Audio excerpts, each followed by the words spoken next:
শুরু করছি সিংহের গর্জন এর চতুর্থ পর্ব। বেলুন দেখে সাড়া পড়ে গেল ক্যাম্পে। কাজ ফেলে হাঁ করে সবাই তাকিয়ে রইল বিশাল গোলকটার দিকে। এখন ভালো একটা নোঙর দরকার, কিশোর বলল। ওটা হলে কেমন হয়? মাটিতে পড়ে থাকা 50 ফুট লম্বা একটা গাছের কাণ্ড দেখালো মুসা। যথেষ্ট ভারী হবে, ডজনখানেক বেলুন বেঁধে রাখলেও নড়বে না, হাসলো কিশোর। তা তো বুঝলাম, কিন্তু গাড়ি থেকে দড়িটা খুলে নিয়ে গিয়ে বাঁধবে কি করে? কেন, আমরা দুজনে টেনে ধরে রাখবো, দড়িটা খুলে নিয়ে গিয়ে বেঁধে ফেলবে রবিন। মাথা খারাপ, ভুলে গেছো? ঝুড়িতে 4 জন উঠেছিলাম আমরা, তাতেও বিন্দু মাত্র নামেনি বেলুনটা। 2 জন ধরলে চোখের পলকে উড়িয়ে নিয়ে চলে যাবে। ভাবনায় পড়ে গেল যেন মুসা।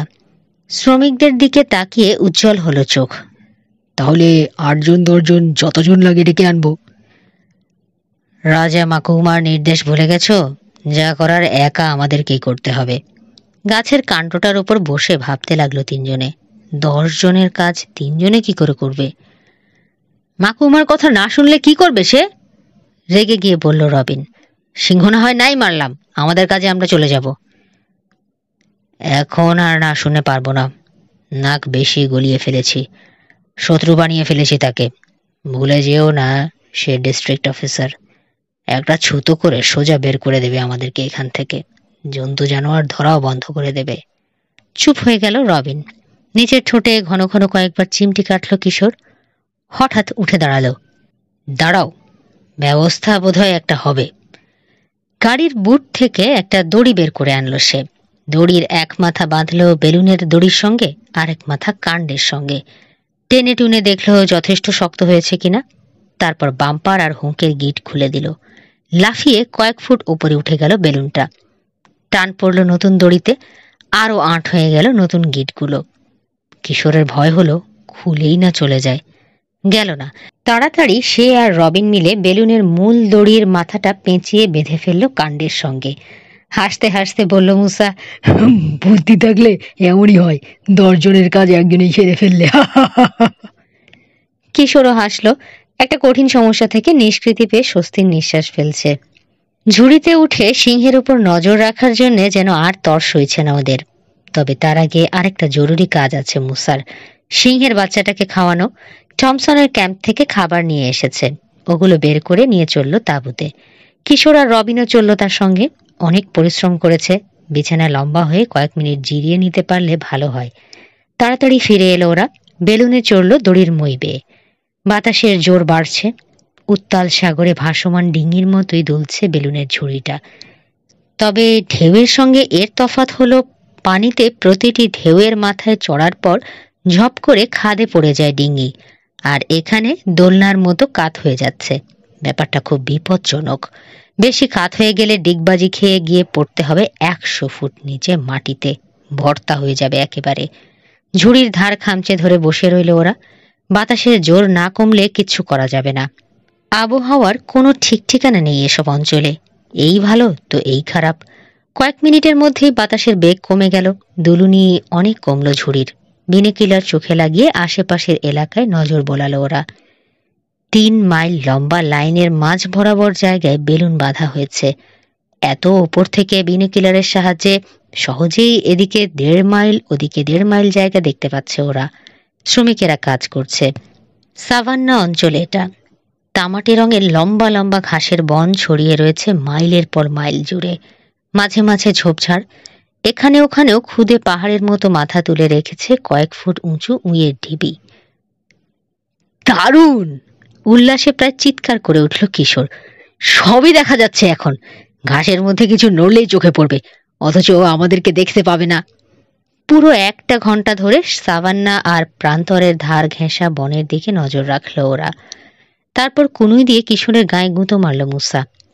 ওই দেখো, ওই যে বন থেকে বেরোচ্ছে। 4টা, 5টা, না 6টা সিংহ। রবিন, থাকো এখানে বলেই ঝুড়ির ধার টপকে দড়ির মই ধরল কিশোর। মুসা, জলদি এসো। সে নামলো মই বেয়ে। মুসা বেলুনের দড়ি ধরে ঝুলে মাটিতে নেমেই দৌড় দিল গাড়ির দিকে। মিনিট খানেক পরে দোল খেতে খেতে রওনা হলো ল্যান্ড রোভার। অবাক হয়ে তাদের দিকে তাকিয়ে রয়েছে শ্রমিকেরা। নিচ থেকে এখনো কিছু দেখতে পাচ্ছে না ওরা। রেল লাইন থেকে বেশ কিছুটা দূরে বেলুন নোঙর করা রয়েছে। বনটা রয়েছে লাইনের অন্য পারে, ওখানে গাড়ি যাবে না। কাজেই লাইনের কাছে এসে লাফিয়ে নামলো মুসা আর কিশোর। পেছনের দরজা খুলে টান মেরে বের করে নিল দুটো রাইফেল। ওদেরকে সাহায্য করতে এগিয়ে এলো না কেউ, কারণ অস্ত্র ব্যবহার তো দূরের কথা, বহন করা ওদের জন্য নিষিদ্ধ করে দিয়েছে ডিস্ট্রিক্ট অফিসার। কাজে মন নেই ওদের, বারবার মুখ তুলে তাকাচ্ছে ছেলেদের দিকে।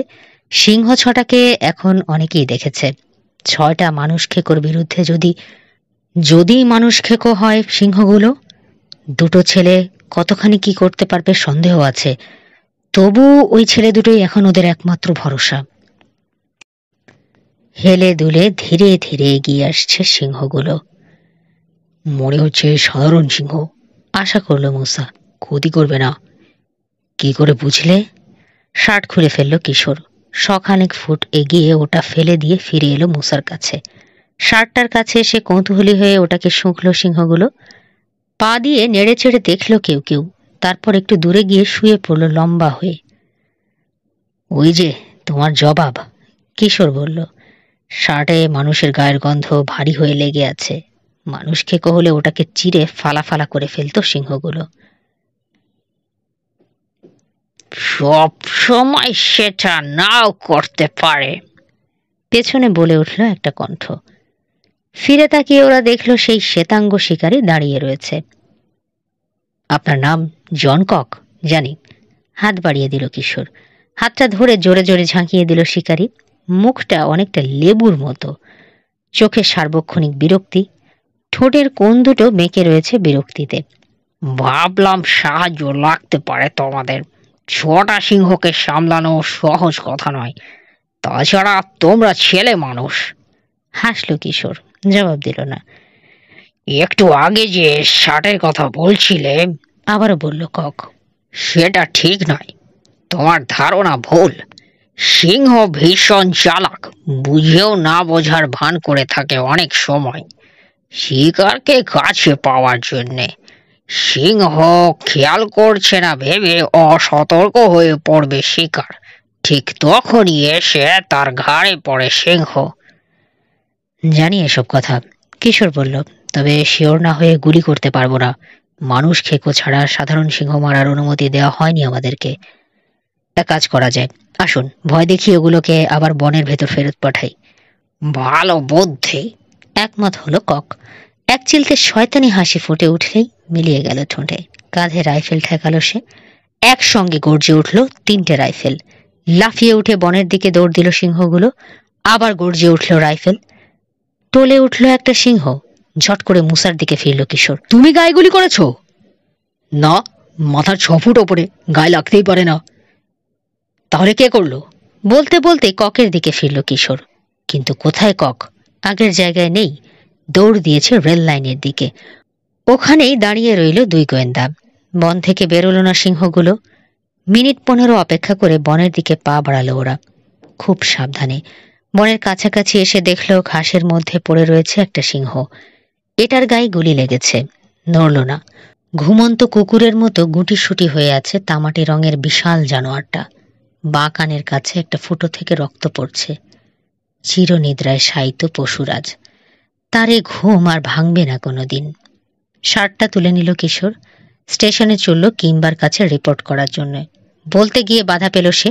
কাটা কাটা গলায় স্টেশন মাস্টার বলল, শুনেছি কক এই মাত্র বলে গেল এরকম একটা ভুল করলে কি করে? রাইফেল চালাতে জানো না তো ধরেছ কেন? হাঁ করে তাকিয়ে রইল কিশোর। রেগে গেল মুসা। আমাদের উপর দোষটা চাপিয়ে গেছে নাকি বেটা? দেখো, অধৈর্য ভঙ্গিতে হাত নাড়ল কিম্বা। কককে আমিও দেখতে পাই না, কিন্তু তার নিশানা খারাপ এ কথা কিছুতেই বলতে পারবো না। যত যাই হোক, সে পেশাদার শিকারী। নিশানা ভালো না হলে কাজ করা যায় না। ভুলে করেছি আমি, গাধামি। বড় মানুষের কাজ কয়েকটা ছেলের ঘাড়ে চাপিয়ে দিয়ে। ঠিকই বলেছেন, শান্ত কণ্ঠে বলল কিশোর। একটা ব্যাপারে অন্তত ঠিক বলেছেন আপনি, নিশানা সত্যিই ভালো ককের। রাইফেল চালাতে জানে সে। একটি বারের জন্য কি আপনার মনে হয়েছে সিংহটাকে সেই মেরেছে ইচ্ছে করে? মানে? আপনাকে বোঝানোর জন্য যে সিংহটাকে আমরা মেরেছি, আমাদের নিশানা খারাপ এবং তাই বুঝেছেন আপনি। আপনিই আমাদেরকে সতর্ক করেছিলেন আমাদের ক্ষতি করার চেষ্টা করবে কক, কিন্তু সত্যিই যখন করল তার কথাই বিশ্বাস করলেন আপনি, তাকে ছেড়ে দিলেন। ঠিকই বলেছেন আপনি, আমরা ছেলে মানুষই, নইলে ওর মতো একটা সাপকে বিশ্বাস করি। কিন্তু মিস্টার কিম্বা, আপনি একজন বড় মানুষ, আমাদের মতো ছেলে মানুষ নন। আপনাকে কি করে বোকা বানালো সে? চেয়ারে নড়ে চড়ে বসল কিম্বা। জানি না, মাথায় ঢুকছে না কিছুই। দ্বিধায় পড়ে গেছে সে। যাই হোক, রাজা মাকুমার কাছে রিপোর্ট করতেই হবে আমাকে। যান, গিয়ে সব বলুন তাকে। ঝাঁঝালো হয়ে উঠল কিশোরের কণ্ঠ। আশা করি জন ককের মতো শয়তানকে চেনার মতো বুদ্ধি অন্তত তার ঘটে আছে। আবার এসে ঝুড়িতে উঠল মুসা আর কিশোর। রবিনকে জানালো সব কথা। শুনে সেও রেগে গেল। মানুষ খেকোর জন্য নজর রাখতে শুরু করলো আবার ওরা। স্টেশনে এসে থামলো মোম্বাসা ট্রেন। দুজন মহিলা নেমে অনিশ্চিত ভঙ্গিতে দাঁড়িয়ে রইল প্ল্যাটফর্মে। মাটিতে হলে ওদের কথাবার্তা 100 ফুট দূর থেকেও শোনা যাবে না, কিন্তু বেলুনের ওপর থেকে বেশ স্পষ্ট শোনা যাচ্ছে। ঈশ্বর, এ কোথায় এলাম? বলল একজন। এখন ট্যাক্সি কই পাই? দ্বিতীয়জন বলল। বেঞ্চে বসে ঢুলছে একজন নিগ্রো, তার দিকে এগিয়ে গেল দুজনে। প্রথমজন বলল, এক্সকিউজ মি, কিতানি সাফারি লজে যাব, কিভাবে বলতে পারবেন? ঘুম জড়ানো চোখ মেলে তাকালো লোকটা, এমন ভঙ্গিতে হাত নাড়ল যেন মাছি দাঁড়ালো।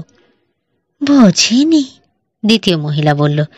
কি যে করি এখন? ঝুড়ির কিনার দিয়ে ঝুঁকে তাকালো কিশোর, চেঁচিয়ে বলল, সাহায্য লাগবে? এদিক ওদিক তাকাতে লাগলো দুই মহিলা। কি কথা বললে? সত্যি শুনলাম? হ্যাঁ, ইংরেজিতে বলেছে। বেঞ্চে বসা নিগ্রোর দিকে তাকালো আবার দুজনে। ঘুমিয়ে পড়েছে আবার লোকটা। চারপাশে তাকাতে তাকাতে প্রথম মহিলা বলল, আশ্চর্য। আশ্চর্যের কিছু নেই ম্যাডাম, কিশোর বলল। উপরে তাকান, তাহলেই দেখতে পাবেন। ওপর দিকে তাকিয়ে বিস্ময়ে চিৎকার করে উঠল দুই মহিলা। নড়িয়া, বলে উঠল প্রথমজন। দেখো কাণ্ড, বেলুন। আমার বিশ্বাস হচ্ছে না, বলল নড়িয়া। ওটা আসল না, স্বপ্ন দেখছি। তোমরা ওখানে কি করছো ইয়াং ম্যান? দেখে জিজ্ঞেস করলো প্রথম মহিলা। হেসে বলল কিশোর, সিংহ দেখছি। আপনাদের সমস্যাটা কি? কিতানি সাফারি লজে যেতে চাই।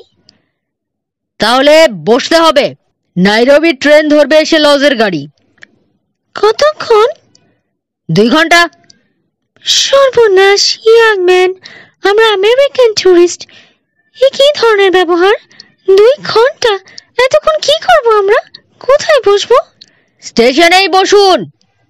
স্টেশনে বসার জন্য আফ্রিকায় আসিনি আমরা, কাছাকাছি আর কিছু দেখা নেই।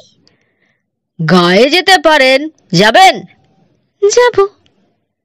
কাছেই 2টো গ্রাম আছে, একটার নাম মুম্বো, হেঁটে যেতে কয়েক মিনিট লাগে। নিয়ে যাবে আমাদেরকে? সরি ম্যাডাম, এখানে একটা জরুরি কাজ করছি আমরা, একাই যান, কিছু হবে না। নিজেদের মধ্যে দ্রুত আলোচনা করে নিল দুই মহিলা। ঘড়ি দেখল, তারপর মম্বোর পথ কোনটা কিশোরের কাছে জেনে নিয়ে রওনা হয়ে গেল গাঁয়ের দিকে। ওদেরকে দেখতে পাচ্ছে 3 গোয়েন্দা। খোলা অঞ্চল পেরিয়ে গিয়ে ছোট্ট একটা বনে ঢুকলো দুজনে। ওপাশ দিয়ে বেরিয়ে ছোট পাহাড়ের ঢাল বেয়ে গাঁয়ের দিকে উঠতে শুরু করলো। ঠিক এই সময় সিংহটা চোখে পড়ল রবিনের। বন থেকে বেরিয়ে মহিলাদের পিছু নিয়েছে। ওরা টেরই পায়নি কিছু। সিঁড়ি দিয়ে নামার আর সময় নেই। মশার মতো হাতে রুমাল জড়িয়ে প্রাণের মায়া না করে পিছলে মাটিতে নামলো কিশোর। দৌড় দিল গাড়ির দিকে। দুজনে 2টো রাইফেল ছোঁ মেরে তুলে নিয়ে ছুটল মহিলাদের পেছনে। খোলা জায়গা পেরিয়ে বন পেরিয়ে ওপাশে বেরিয়ে তাকালো ঢালের দিকে। সিংহটাও নেই, মহিলাদেরকেও চোখে পড়ছে না।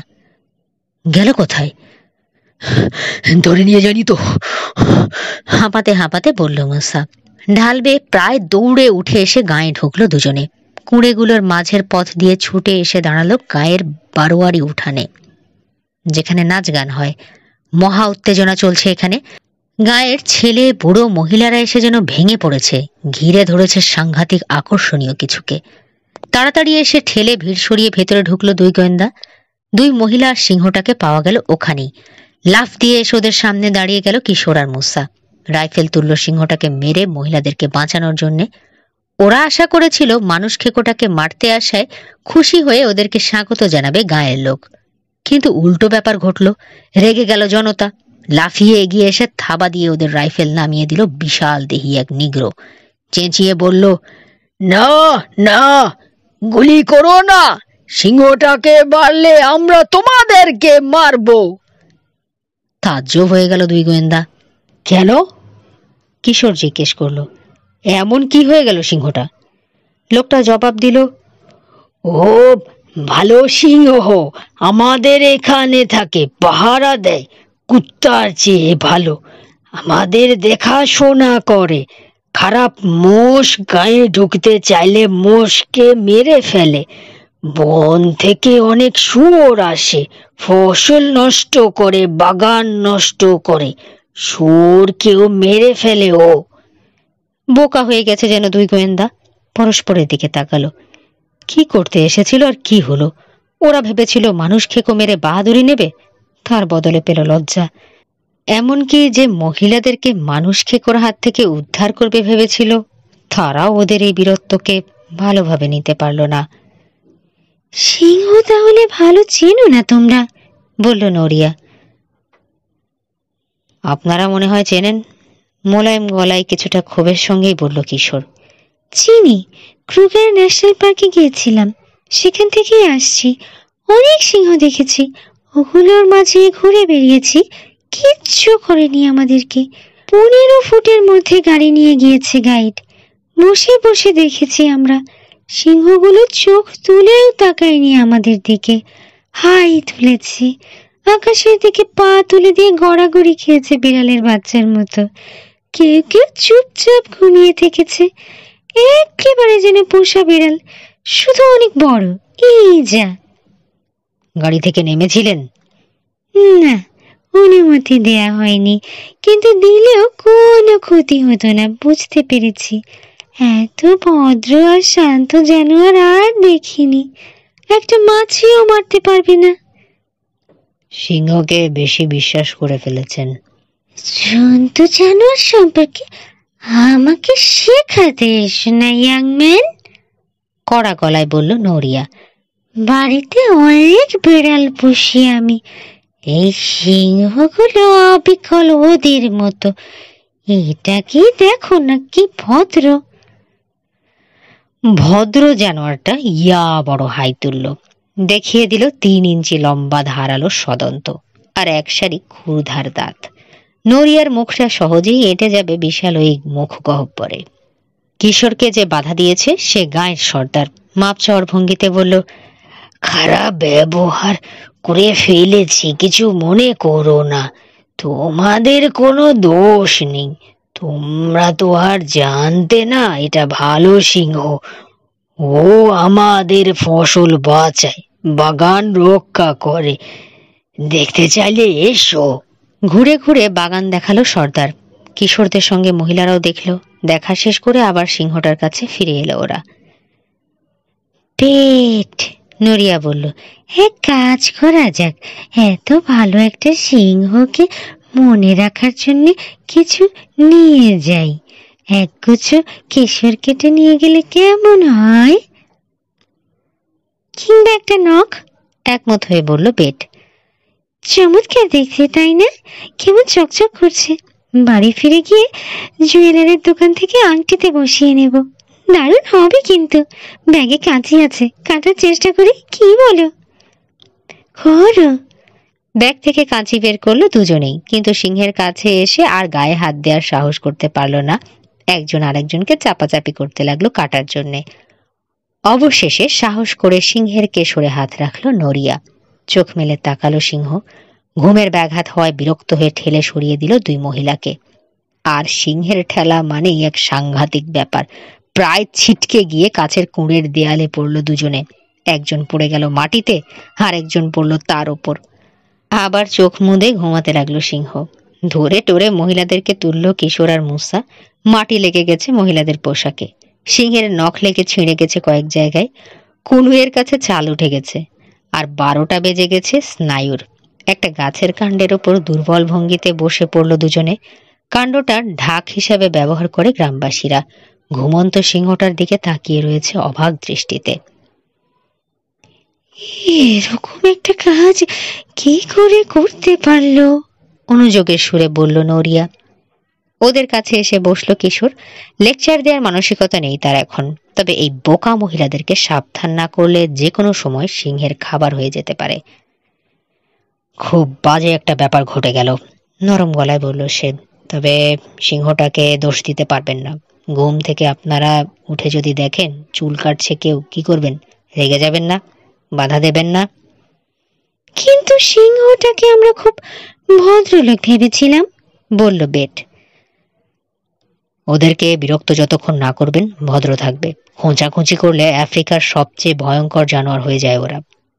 তর্ক শুরু করলো দুই মহিলা। কিছুতেই বিশ্বাস করতে চাইল না সিংহেরা বিপজ্জনক প্রাণী।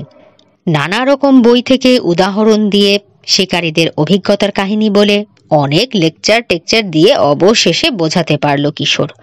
অন্তত সিংহ যে পোষা বেড়াল নয়, এটুকু বোঝাতে সমর্থ হলো। কিশোরেরা গেছে বেশিক্ষণ হয়নি, বড়জোর আধ ঘন্টা, কিন্তু ইতিমধ্যেই দুজন লোককে মেরে ফেলেছে সিংহ। ফিরে এসে কিশোর মুসা দেখল বেলুনের দড়ির কাছে অপেক্ষা করছে কিংবা। কোথায় গিয়েছিলে? কড়া গলায় জিজ্ঞেস করলো সে। মম্বো গায়ে। বড় একটা সিংহকে দেখে ভাবলাম ওটা মানুষ খেকো, মারতে গিয়ে জানলাম নিরীহ, গ্রামবাসীদের পোষা কুকুরের মতো। গুলি করনি তো? না। বেঁচেছ, নইলে এতক্ষণে মারা পড়ে যেতে। কি নিয়ে তোমাদের হাড্ডি ভেঙে দিত গায়ের লোকে। মানুষ খেকোর কথা বলুন, কি করে মারলো? ঘাসের ভেতর দিয়ে চুপি চুপি এগিয়ে এলো, কেউ তাকে আসতে দেখেনি। একটা লোককে ধরলো, পাশে কাজ করছিল আরেকজন, শাবল দিয়ে বাড়ি মারলো সিংহটাকে। এক থাবায় তার ঘাড় মটকে দিয়েছে জানোয়ারটা। তারপর প্রথম লোকটাকে টেনে নিয়ে বনের ভেতর চলে গেছে। ওপর দিকে তাকিয়ে জিজ্ঞেস করলো মুসা। রবিন, তুমি কিছু দেখোনি? না, বিষণ্ণ কণ্ঠে জবাব দিল রবিন। ঝুড়িটা বাতাসে ভীষণ দুল ছিল, আঁকড়ে ধরে রাখতে হিমশিম খাচ্ছিলাম। বিনাকিলার আর চোখে লাগাতে পারিনি। কিংবাকে জিজ্ঞেস করলো কিশোর। আর কেউ দেখেছে সিংহটাকে? দেখতে কেমন? অনেক বড়, কালো কেশরওয়ালা। ওইটাই। ইস, কেন যে মরতে গেলাম মহিলাদের পিছে পিছে, কিন্তু বুঝবো কিভাবে? মানুষের পিছু নিয়েছিল, ভাবলাম মানুষ খেকোটাই। ঠিকই করেছ, কিংবা বলল। আসলেই বোঝার উপায় নেই, ওটাও মানুষ খেকো হতে পারত। আসলে কপালই খারাপ লোকগুলোর।